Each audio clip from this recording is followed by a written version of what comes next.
to know, and then they think maybe it's because of what you've done or what your parents or your family, and that is where what we always wants to use sports as a means of communication to cancel people's mind, and then to tell people that what the ables can do, we can do, and disability is not inability.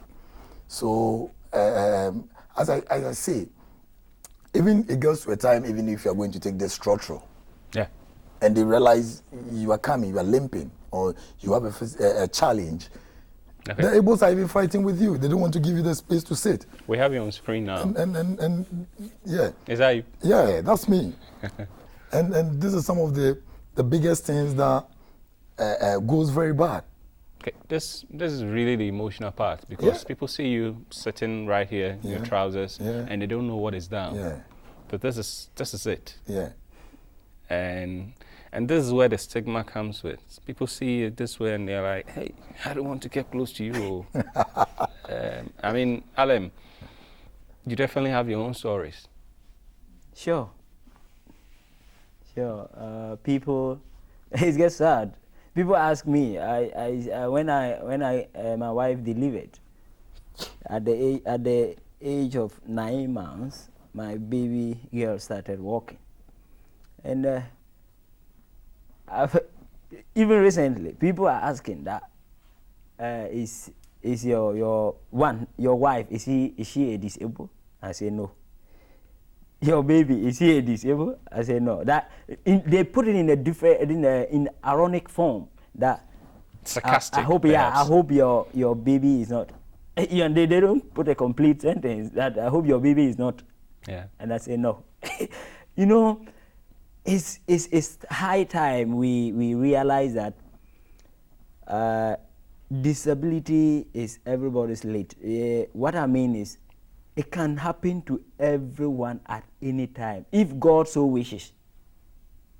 You can be walking, and the next moment you even die. How much more get an injury that would deform or disfigure part of your body? Yeah. So it is very, very important we erase that perceptions that persons with disabilities are social parasites, cursed or beggars in our society. They are evil. They are evil doers. That is why you are being punished. That is not the case. And what about someone who is in a plane and the plane crashed? He died or he got injured and that paralyzes the person. What do you say about that? You know, it's life, and in life anything can happen. So let us understand that life is not how you think about it, but how God has made it. Starting from our family level, children with disabilities are not being given the education. Those opportunities are given to the so-called able children. And meanwhile, I don't use my leg to write. I use my brain and my hand to write. Even if I don't have arms, I know people who do not have arms yet. They do wonderful things. Coming to our society, from the government to the public sector, that is the private sectors, we are being discriminated against, stigmatized and marginalized, inaccessible to buildings, education, information, and sports and technology. And how do we develop if 2.5 million people are being left out? If 2.5 million people are not looked down upon, that they are not part of society, and you claim you want your country to develop, forget about it. And I always see it from this angle. My colleagues, persons with disabilities, we got to have the courage, we got to have the determination, we got to persevere in order to rise to the pinnacle of life as international ethical leader. All right. Alem, I mean, you were talking about playing for the amputee national team, and we got one of the clips. I think this was the one you played in Argentina, a tournament, and it tells you, you know, a one-legged man can still play football. That is it. With that sort of determination, and the world has come to recognize it. And so they're creating competitions for people like yourself. Now, let's delve a little bit more into how Ghana is helping people with disabilities, you know, achieve their aims in sports, in the field of sports. When it comes to Ghana, the assistance is too poor. And if one is not determined, all the disabled athletes that have, the para-athletes that have seen them, those who have climbed to the ladder, without determination, they wouldn't have gotten there. We have been left far too long. I cannot remember when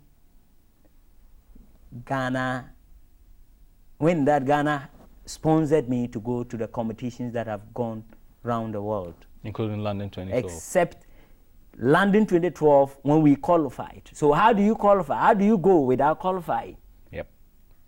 You got to qualify before you go. And the mind of giving the allowance or winning bonus $100,000 if you win a gold medal, I have seen it to be senseless. Because one, sorry if my language is evil. It doesn't make sense to you. It doesn't. No, but it's not an evil language. it's about explaining, you know. Okay, just situation. Because that $100,000 you are claiming that if the person wins gold medal, you will give it to the person. Why can't you use at least $20,000, only $20,000, and prepare the person to qualify and get that medal, and then you give the person only $3,000. So that the $50,000 you take it free. Charles, how do you fund your own activities? It's very, very difficult. As my colleague just said, Alem just said, it's been a big challenge. And whatever he says is true. I can't really remember all my qualifications that has even qualified me to London 2012, whatever the government has put into it. I can only remember after we qualified. I was in London with him. That is where the government comes in. And as he said, how do you qualify? As we are sitting down now, we are looking forward to Rio 2016. Yeah. On the 22nd of November, I have to be in Hungary for my second qualification. 22nd of November. Okay. I have to be in Hungary for my second qualification. He has to travel, I think, next week for his qualification as well. Ask whether we are having any sponsorship from the government.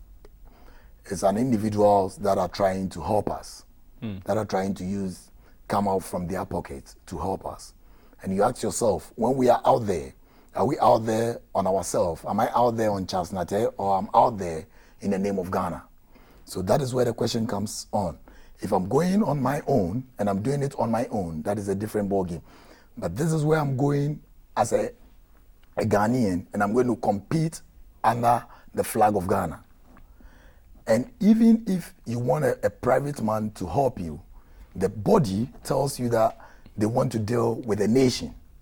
And that makes it very, very difficult for us. They want to deal with the nation, and this is where the nation also doesn't come in at all. Like he said, we don't need the winning bonus. We need a qualification rather. You need a preparation. Let me qualify and be on a platform. Yeah. Because for a footballer, the best you can do for a footballer is to let a footballer to play in the World Cup or in the Champions League. That is the highest you can go as a footballer. Yeah. When it comes to an athlete or athletics, the highest you can go is to be on the Commonwealth Games or World Championships or in Olympic platform, on the Olympic platform. And this is where we want to be. So if we are not getting there, then, excuse me to say, we're just wasting our time, using our strength for nothing. So Hungary, in November. Yeah. How are you going? Yeah, as I said, I've spoken to individuals, as I told you, we are working on it. Some have promised, some have started giving a bit of donation. Some I'm going to see them, and I just don't want to mention names because most of them don't want me to mention their names. Oh, okay. But then a few of them are coming on board. I think those who are okay for me to mention their name is Tesco's Shapers, Deborah and then Captain. They are really doing well, and then they are supporting me and everything. And then bear in mind that my competition deals with weights. And that is where I always mention Paul's Fitness. And then it's fantastic that even I don't have the powerlifting bench, the prescribed one here, but the bench that Paul's Fitness has is something similar. And I never knew till I got into it that it has a fantastic support as well, where you can get this elastic bands, where you can tie it to the metal, to the weights, and it helps you as if you're having a helper. I've never had it before, but they are having it. And they're using it to help. Yeah, and I'm using it to help. Secondly, they are part of my sponsors because they're helping me to use the gym. I work with them, they give me a salary. When I travel, they still pay my salary, and that is part of the sponsorship. They help me in everything that I want to do. If I go off for 3 months, they are still supporting me. And it's a fantastic. And then even giving me a job to do, and then taking me as to the level of a manager with disability tells you the perception that they have with disability, and tells you the belief that they have in disability and how they understand disability if it comes to what we can deliver. Yeah. And then I secondly, I say again, I give praises and I say thank you to Paul's Fitness for bringing this light. It's not just me, but they do it for all physically challenged that comes close to them. They do it for the amputees, where they have their training before traveling for football. Yeah. And then these are some of the things that I'm hoping that corporate entities will be doing. And I tell you, it's not expensive to sponsor an athlete. It's expensive to sponsor a team. Yeah. An athlete is not expensive. The only expensive thing is to buy the supplement and to send him or her to a tournament. To buy the ticket. And to buy the secure ticket. their accommodation and all that. Yeah, it's not expensive at all. But I think if corporate Ghana or all entities in Ghana will take even one athlete to sponsor, will go a long way. It can be done. I mean, Alem, I see you nodding all throughout, and I know it can be done. And I just want to reflect on what you did last week, for instance, taking a tour of the country to promote awareness about polio. I mean, it's an initiative you brought to the fore so people can know a lot more. I mean, you want to educate people. And we had Rotary, the Rotary Club, supporting this and all that. And so, I mean, we always had a feeling that if people see it's a worthy cause, people see the aim of what you're doing, they will come on board.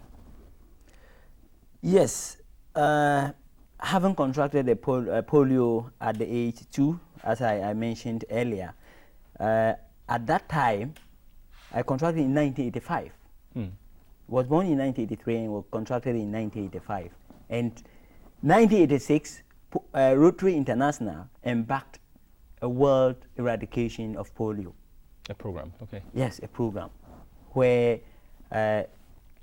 Bill and Melinda Gates Foundation are the biggest supporters, UNICEF and then other bodies.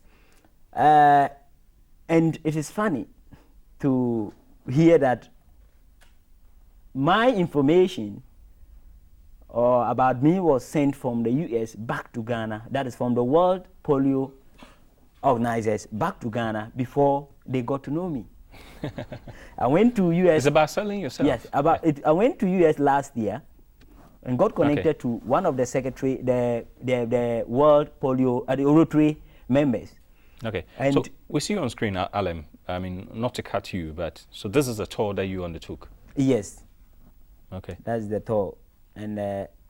So what was involved, during this tour?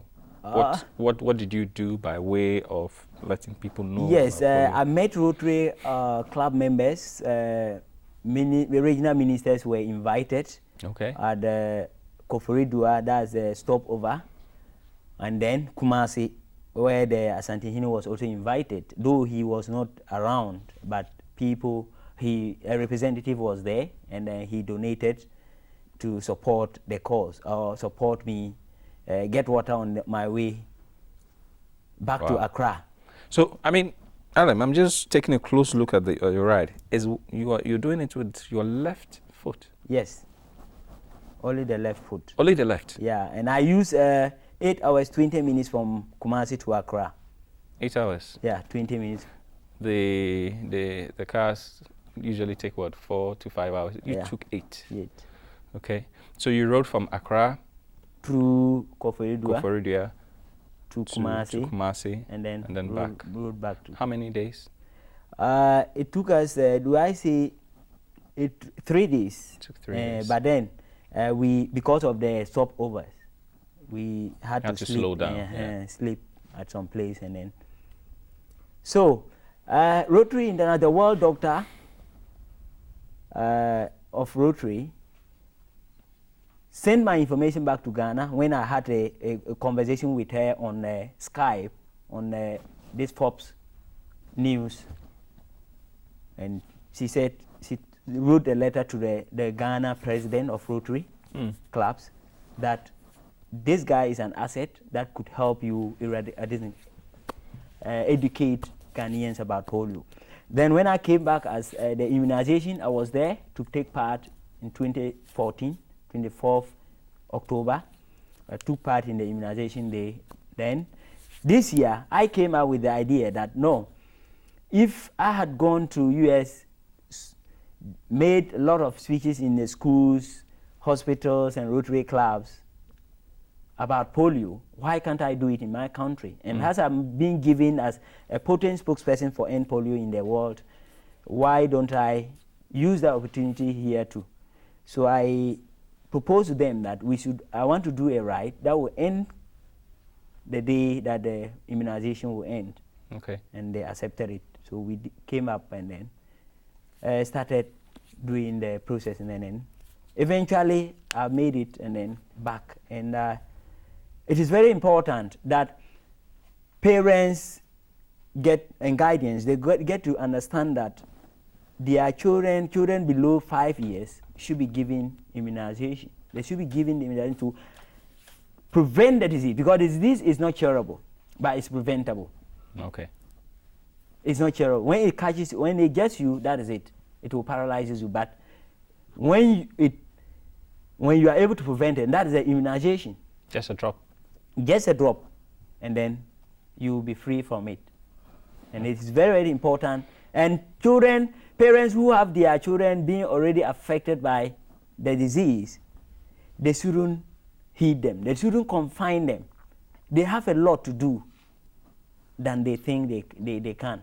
There are a lot who can do more than what Alem is doing today. But only that the normal chances are not given to them. Parents, guardians hide them just because they think people laugh at them. But that's not the case. Their brains are not dead. Go to the UK, go to the US, you see children with severe disabilities, yet they are given all the opportunities to exhibit their talent. You were in London 2012. Yeah. You saw people use their mouths to play games, and they won gold medals for their countries. Some are sitting in the machines, somebody is asked to even, they cannot operate the machine, yet these people are competing for their countries. Why can't we give those opportunities to our wards, our children? I mean, it's a brilliant point you make there. But at this moment, I mean, we're wrapping up, and this is where I also want to dwell on your experiences. You just mentioned London, Charles. I mean, I've been privileged to be at a few places, few competitions, but nothing compares to London in a lot of ways. But in your particular case, you became Ghana's first para power lifter, to compete at a global level, with all the eyes, the billions of eyeballs around the world watching you on that platform. How did it feel, when your name was mentioned, competing for Ghana on that podium, and you had to go just raise up that medal? Yeah, it was a fantastic. being on the stage of the London 2012 platform as a powerlifter for the first time for Ghana as well. And then not any other place like London 2012. A place that I would never forget in my sports career. As I said earlier on, is the aim of an athlete to be at the highest platform or on the highest platform to perform. It was a fantastic day. It was a day that I asked myself, with all the struggling, with all the backdoor pistol with the concrete, with all the struggling, qualifying here and there, with all the push, one rep, I finally come to the stage where I have to demonstrate what I have and what I've learned. And trust me, on that day on the platform, it wasn't the medal that I was thinking of. It was me representing my country and representing the 2 million disabled that we have in the country. And showcasing that they can do better than I can do if I'm able to step there. So at that moment on the platform, what was going through my mind wasn't the medal. But if I'm able to stand for the whole world to put a camera on me, for people to use me as a point of tool to change their way of thinking about disability, especially in Ghana and in Africa, then I think I've achieved my aim of doing a para sports or going into powerlifting. That is the moment and what was going through my mind when I lie on the bench, when I was pressing the metal, when I was coming in and out from the stage. That was the moment, and that was what was going through my mind. Let me go back a bit and say, when I was talking about the sponsors, I have to mention Andre Dede Ayew. Right, he's also a sponsor, eh? He has really helped a lot. As I said, individuals are helping. He has really helped a lot. He comes to the gym, I train him. He doesn't know that is how I am. So he was surprised. He said, oh, wow. And all along you've been training me. You've been training my dad as well. You never mentioned anything. I said, oh, I want to showcase what I can do. I don't want to be a beggar. I want to tell you disability is not inability. Since then, he tries to support me in any small way that he can. And I say thank you to him as well. Okay. So coming back to the London 2012, this is just by the way. You just had to cut in with that. We're running out of time, so this is going to be your last word. Yeah. Being on a platform in London and even being on a platform in Glasgow has really yielded something for the nation. Why am I saying that? Just last week, because I represent Ghana in Glasgow, I was able to have a powerlifting bench in the country as I speak. They just cleared it last week. Hallelujah. This powerlifting bench is going to raise about 1,000 powerlifters in the country. And it's because I stepped on the platform of Glasgow. And this is coming from South Asia, where we were training. Yeah, I remember South Asia very well. And then it takes the effort of the MPC and then my coach and myself to do that. And that is what I can say I've done for the country as of now. Okay. I've been able to come out with a powerlifting bench which the country doesn't have. Hallelujah. You can do more. Alem, you're going to have the last word on this one. I don't know what you want to talk about, but this is just a platform. Wow. I will say that I want you to understand that I use my disability as a showcase for human ability to overcome the bodily limitations. When I qualified to London 2012, I was there. I remembered of a young poor boy coming from nowhere. Let me put it in that form, that from a village using his father's phonics old bicycle called Busanga, and even got to a time I spoiled the bicycle part of it, and then had to sleep outside the house just because I feared that my father could beat me. You seem to love a lot of games, eh? Yes. That's a calabash. So, and today I'm representing the country being watched by billions of people around the globe. It was an amazing experience. But most importantly, Alem Foundation. Mm-hmm. I am so pleased that out of London 2012, Alem Foundation, which I am the founder,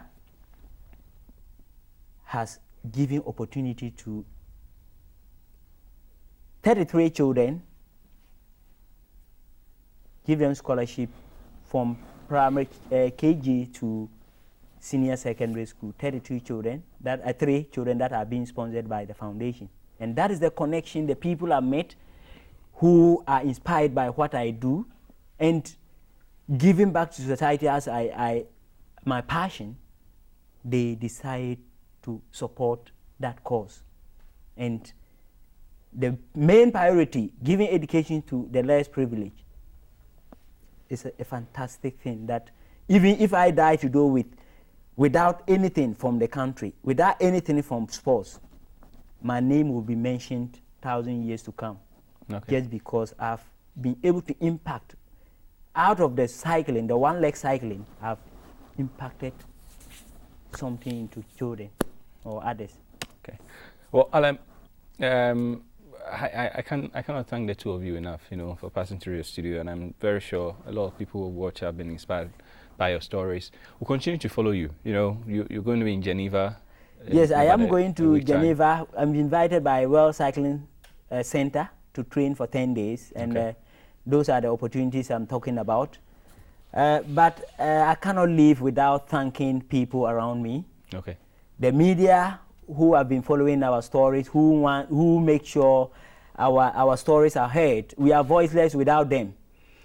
Alexandra Main, her mother, Malcolm, people who have supported me, Mr. Isa from Dakuma, who started from the scratch. Okay. My first sponsor, he did it, he gave me, and then today I am in the limelight. I thank God for giving them that light that they should invest their time, their money, and whatever they have into me. Okay. It will go a long way to help 1,001 children. Okay, and then Charles, 22nd November, you have to be in Hungary. Yeah. That one there, we'll have to force all through the corners. Make sure you're in Hungary for the Rio Olympic qualifier. We'll definitely follow you up when you go, when you come back and everything. Stage Africa definitely will follow you, and we'll let the Ghanaians and everybody watching around the globe, know more about your exploits. It's been wonderful having these two in the studio. One couldn't make it, Aizedowe, the featherweight boxer. I hope to have him here next time on Stage Africa. We're thanking everybody for supporting us, the cameraman, the